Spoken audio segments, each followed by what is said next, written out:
behind the scenes, it was a small group of people that were doing everything. Welcome back to the GTM podcast. It's your host, Scott Barker. I want to know how this insane growth actually happened.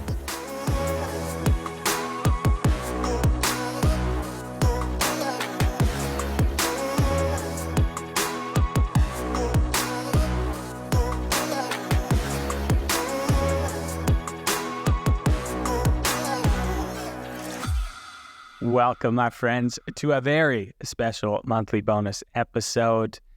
Max is unfortunately out sick today, but basically that just means he responds to emails in like an hour versus 5 minutes. The hustle never stops, but the show goes on, and this gives us an opportunity to highlight the man behind the scenes, one of the hardest working men in VC, someone I feel very grateful to be in the arena with every day, and who has been an integral part of the GTMfund success story since the early days.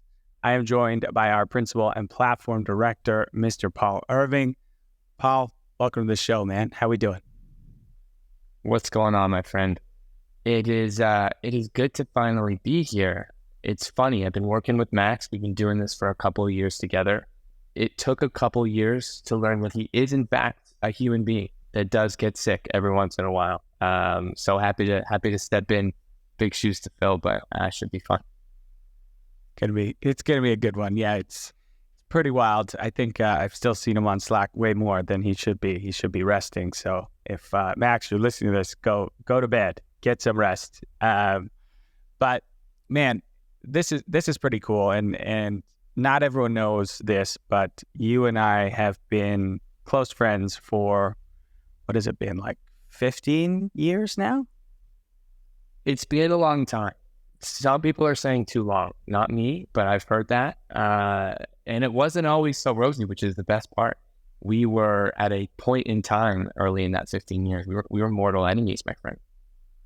Okay, you got to go deeper on that for the listeners. So how did we originally meet? And this is true. This is very true. We weren't big fans of each other when we first met, but why was that? Give some context. I was just going to leave that teaser there and let people try and figure it out for the next 25 minutes, 30 minutes. So Scott and I originally met playing rugby against each other, and Scott was the combination of both good and knew he was good, which is, if you're playing somebody in the sport, pretty much the worst combination you will ever come across. And so I had a ton of respect for Scott, but I wouldn't exactly describe myself as his biggest fan in the first couple of years we knew each other, but had a bunch of mutual friends. Over time, realized we were far more alike than different, and became, fast pals not long after that. And then there was the DormVIP days, which was pretty fun. I know you've alluded to it on LinkedIn a couple times, but we, right after, college, university days, decided to start a business together. Go deeper. We got to give the people a little teaser on that, what it was. So DormVIP was a laundry and grocery delivery service, and the whole conception of it originally when we were talking was what were the things that when we were that aged we liked doing the least or fell through the cracks the most often. And so we originally built the laundry and grocery delivery service specifically for college and university students, so we could section off a smaller geographical area of the city and deliver to a demographic that we knew would be interested in the service. And it was a ton of fun. We did it for a couple of years. I spent every hour of our day and night doing other people's laundry and delivering groceries, which, in a funny full circle moment, realization that the thing, you built it exactly because you didn't enjoy doing these things, and we spent all of our time doing laundry and delivering groceries. So it was a ton of fun. You see a lot more subscription services and similar businesses these days, so we can always do the absurd claim to fame that we were just too early, we weren't wrong, but ended up, closing that down after a couple of years, distributing the assets, and you had some pretty exciting stuff on the horizon, and I had some stuff I was excited about on the horizon, but it was a fun journey, and one where you can't recreate some of the learnings that we had actually building and running a business. In business school or a classroom or otherwise, it was a ton of fun. I learned a tremendous amount from that time period. And it, one of the biggest learnings for me was, begin with the end in mind. And maybe that's something we missed a little bit of, like, okay, what's the lifestyle we're creating? What are we ultimately doing? And, we had things in the works that we were going to set up partnerships and stuff, but I wouldn't recommend turning yourself into a laundryman for those listeners, or a laundry person.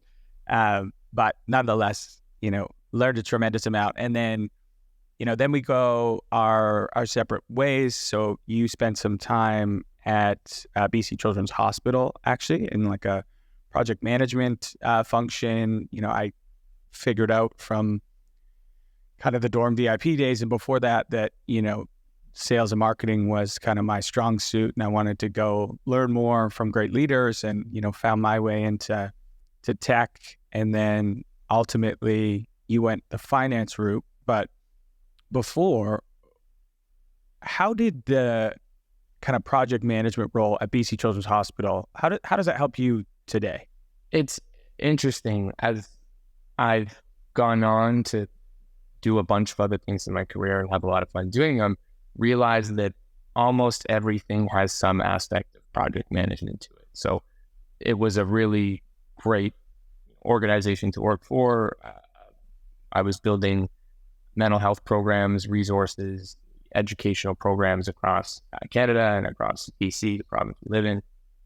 But you realize how much of any job is, managing people, managing relationships, managing timelines, expectations, deliverables. We did a ton of speaking, building new projects, resources. And so it really was one of those jack of all trades type of jobs where enjoyed it a ton. I worked with some really smart people and got to do something I was really passionate about, and still am, that I get to do on a volunteer basis outside of GTMfund and all the other fun stuff we do over here.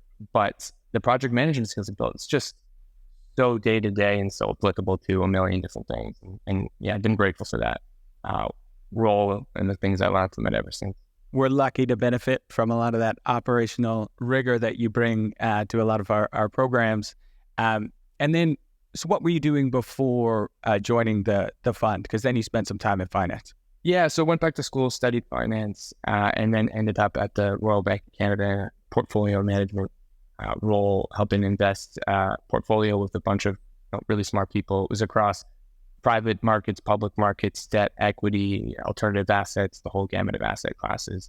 And it was a funny conversation that we used to always have, because of course we've been close friends ever since the early days, and especially since the DormVIP days. And we used to always have conversations about how are we possibly going to work together again? Like, how are these, whether it was you and Max at Sales Hacker and then Outreach, and I was at the Royal Bank of Canada in finance, and how are these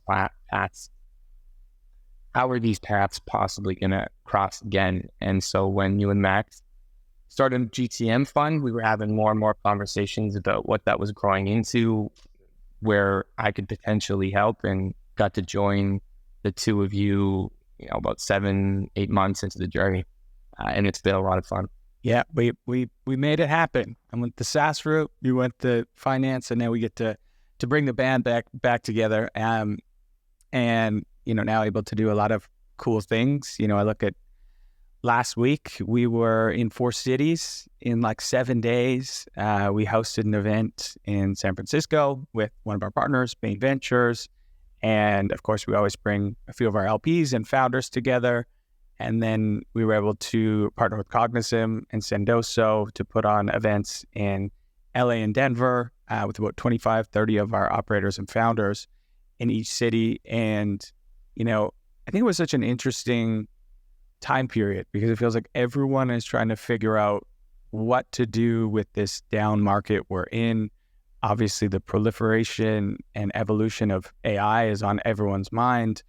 But I think it was interesting to see some of the common threads that kept coming up amongst our leaders, and wonder if you would, share some of those that just kept coming up every dinner that we did.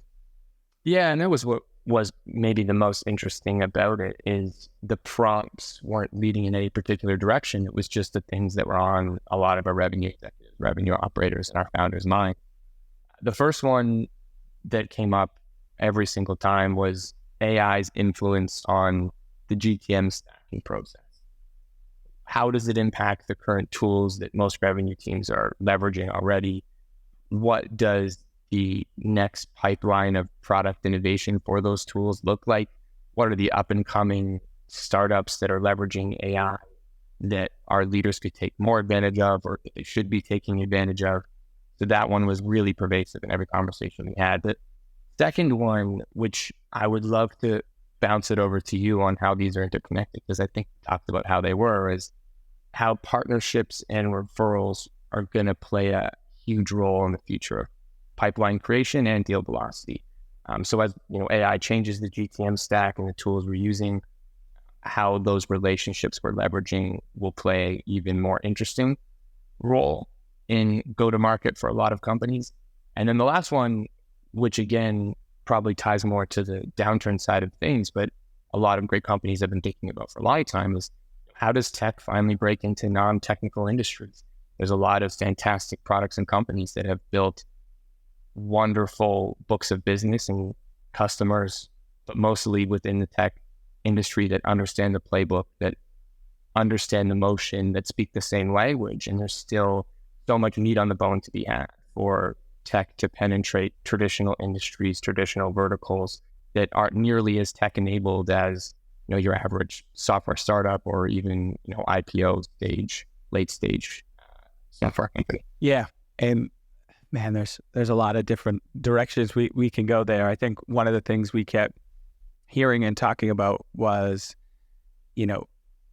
AI seems like it's finally going to allow us to enable a better cold outbound motion. I think the SDR function has been maybe struggling as of late because a lot of people were using the same kind of predictable revenue playbook for 11 years or so.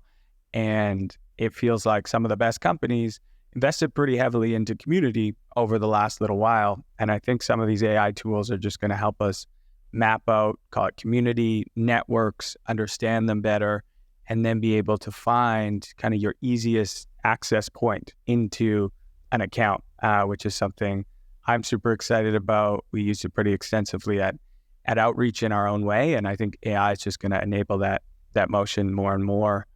And, to your last point on, companies breaking into these non-tech industries, finance, insurance, manufacturing, I think it's going to be done out of necessity. A lot of budgets are frozen at tech companies. So if you need to hit your targets, you need to go find a way to find a compelling story, use case, value prop by industry. And, hopefully we'll see those industries start adopting tech more and more software. And the other thing that, I heard a few times was maybe as low code, no code, now AI, all these tools are just getting so much easier to use that we might see a situation where these industries who have been slow to adopt technology might leapfrog some of, the older software solutions and get straight to an AI native platform, which will be a very interesting trend, but I'm sure the big incumbents will have something to say about that for sure. Yeah, it really is fascinating. And it's why you hear a lot of other venture investors talking about their interest in vertical software right now.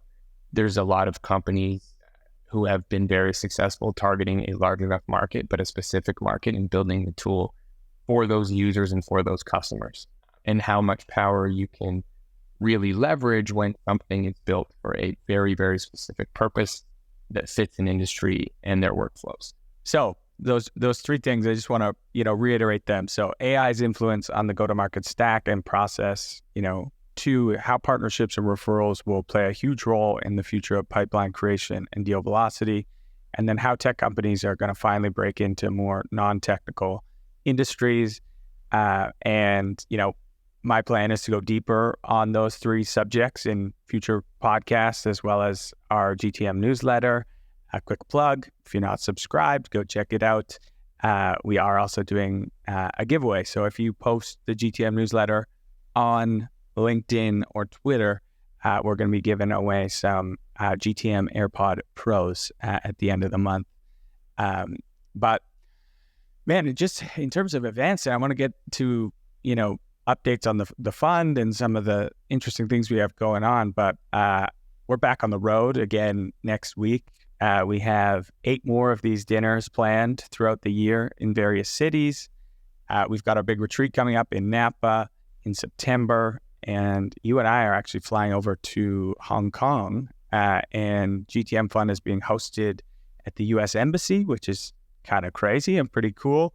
And we're lucky enough to be meeting a bunch of international family offices, and it's going to be quite an experience. You have your suit ready to rock for that event yet? It sounds like it might be pretty bougie. I even had to go into the wardrobe, get a new suit fitted. I think it's going to be ready 24 hours before we're supposed to take off. So fingers crossed. We have no delays there. It's going to be really fun. Hong Kong's a beautiful city, and it will be really interesting to bring the venture model that we've been building for a couple of years here and share it with some new audiences, new investors, and some really smart people. And then next week, we're back in SF, partnering with City Ventures, Alpha Square Group. I know you've been hard at work planning that event. What's the format, content schedule? What's it looking like? Yeah, so we've got a really fitting event given the conversations we were having at our dinners last week.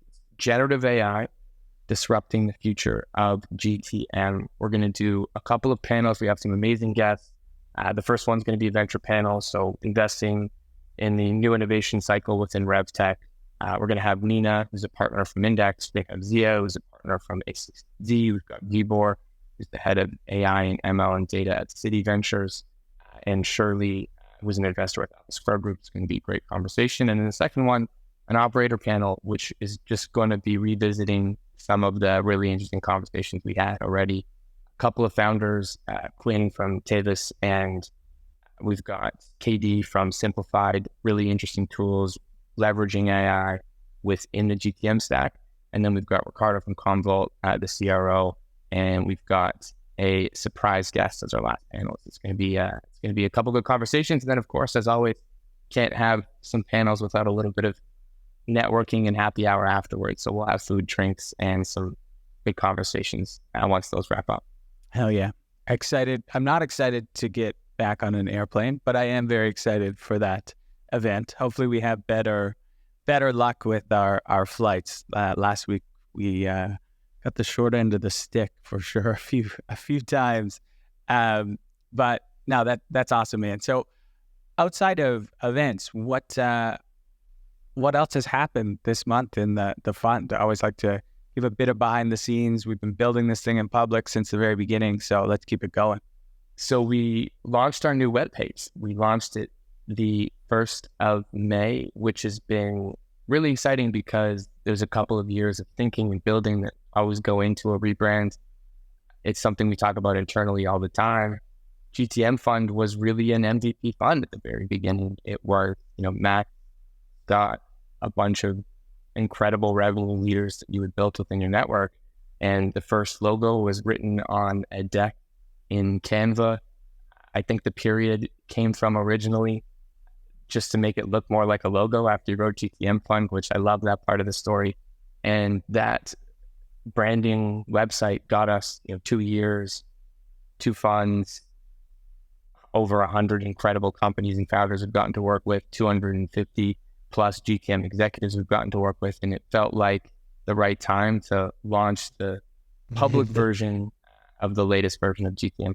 And it's looking good. It's looking good. Yeah. Our first website was literally Webflow, using someone on Upwork with a budget of $500 and doing things the scrappy, hacky way that, Max and I have done some things. But, our core focus has always been on our platform and just delivering the best product that we possibly can.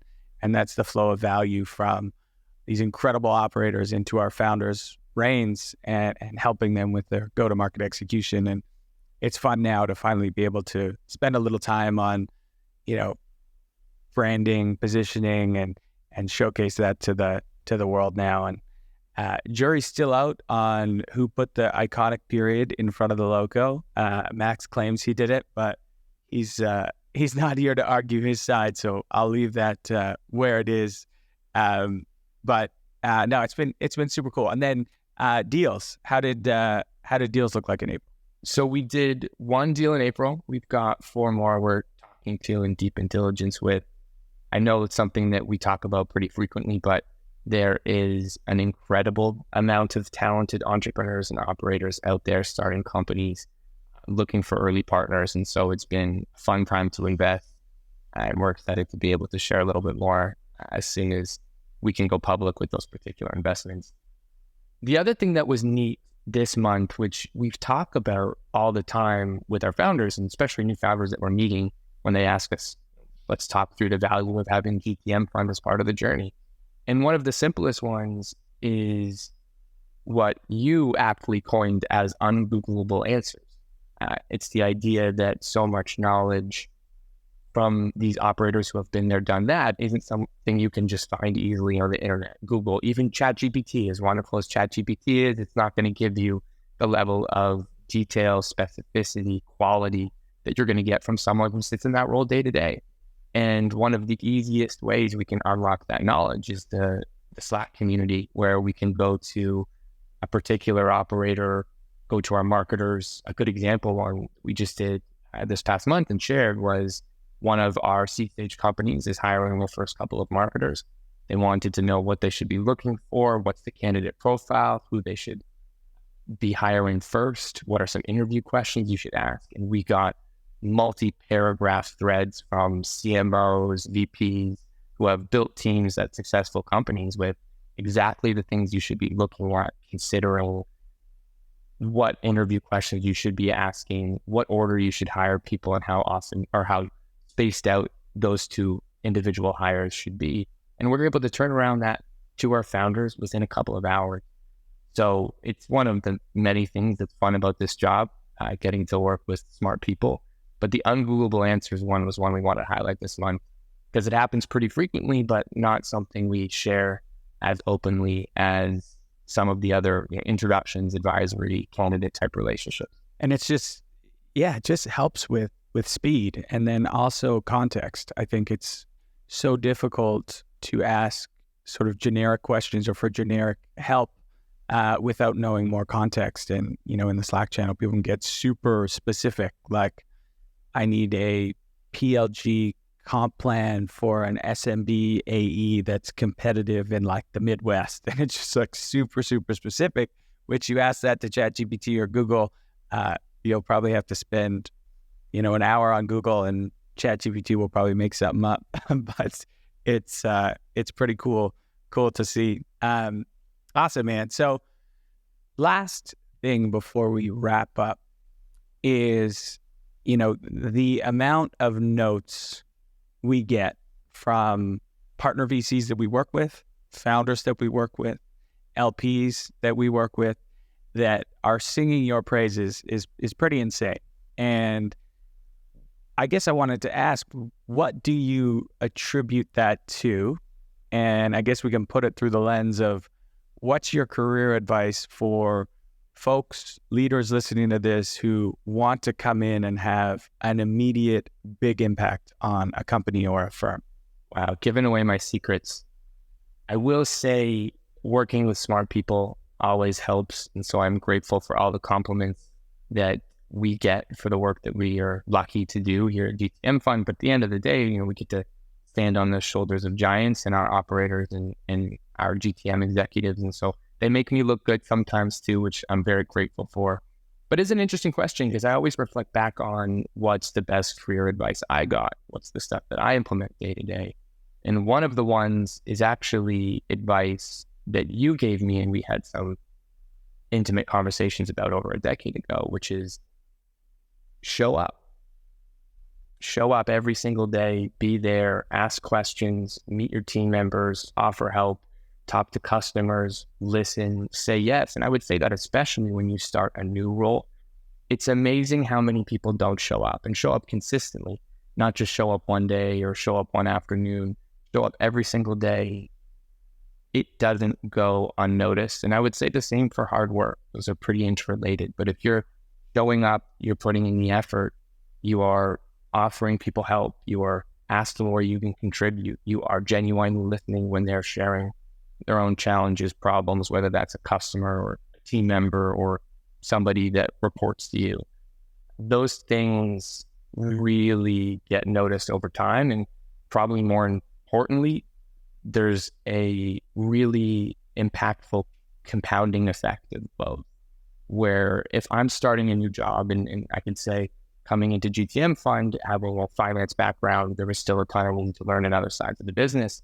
But if I'm showing up every single day, if I'm willing to answer an email in the evening, on the weekend, answer a Slack, hop on a call on short notice, whether I'm on holiday, if I'm supposed to be off, whatever it is, it's extra minutes, extra seconds, extra hours that really do compound over time, especially the being willing to listen to people, whether that's folks that you work with, whether that's leaders you report to or people that report to you. Those things really compound over time. So if I had to boil it down to just a couple things, and as simple as they might sound, it really is the aspects of any role, any company that you have your control over, which is how are you showing up, how often are you showing up, and how consistently are you showing up. I mean, it's fantastic, timeless advice, and we've seen it play out in just the acceleration of learning curve and impact, and we'll continue to see that. Well, brother, this has been super fun. It was fun to have you on. Appreciate all the work you do. Show up every day consistently and crush it for the fund, for our founders, for our LPs. So thank you for that. Appreciate you. I would urge everyone listening to this to go follow Paul on LinkedIn. He doesn't post often, but we're gonna get him doing it more. And now he's on the hook because he's got a lot of great insight in that mind of his. But thank you for everything, man. Thank you. Now I have been publicly accountable to posting more often on LinkedIn. This was the plan all along. I know it. You were going to get me on the podcast and get me to agree to post more often, which is a chess play that I'm not surprised about. It's been an absolute pleasure. Thanks for having me on, my friend. Thank you, brother. And for all those listeners who hung out with us, we appreciate you. And go check out the GTM newsletter. And we will see you next week back to regular scheduled go-to-market program.